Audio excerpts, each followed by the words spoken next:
Hi అందరికీ నమస్తే. నేను Harikrishna Sriramaraju, practicing as an advocate high court of Telangana.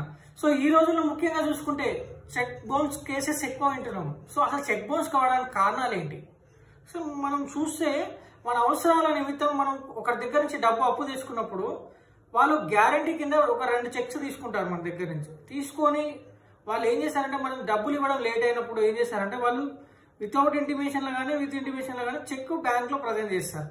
So ఈ ప్రజెంట్ చేసే ప్రాసెస్లో మీ అకౌంట్లో డబ్బు సఫిషియెంట్గా ఉంటే డబ్బులు మనకు ఆటోమేటిక్గా ఫండ్ ట్రాన్స్ఫర్ అయిపోతే ఇబ్బంది ఏం లేదు. సో ఈ కేసులో ఎప్పుడైతే ఇన్సఫిషియెంట్ ఫండ్ ఉండి చెక్ బౌన్స్ అవుతుందో సో అప్పుడు 138 నెగోషియబుల్ ఇన్స్ట్రుమెంట్ యాక్ట్ 1881 అప్లై అవుతుంది. సో దీని కింద ఎవరైతే డబ్బులు ఇచ్చిన వ్యక్తి మనకి 138B కింద ఒక అడ్వకేట్ని కన్సల్ట్ అయ్యి విత్ ఇన్ 30 డేస్లో ఒక నోటీస్ పంపించాల్సి ఉంటుంది. ఎవరైతే డబ్బులు తీసుకున్న వ్యక్తికి మీరు పలానా డబ్బులు తీసుకున్నారో ఇంత ఇంట్రెస్ట్ అయింది, మేము డిమాండ్ నోటీస్ ఆ డిమాండ్ నోటీస్లో క్లియర్గా ఇస్తాము, ఇంతవరకు మీరు డబ్బులు పే చేయాలని చెప్పేసి సెక్షన్ 138C కింద ఒక 15 రోజులు టైం ఇస్తాం.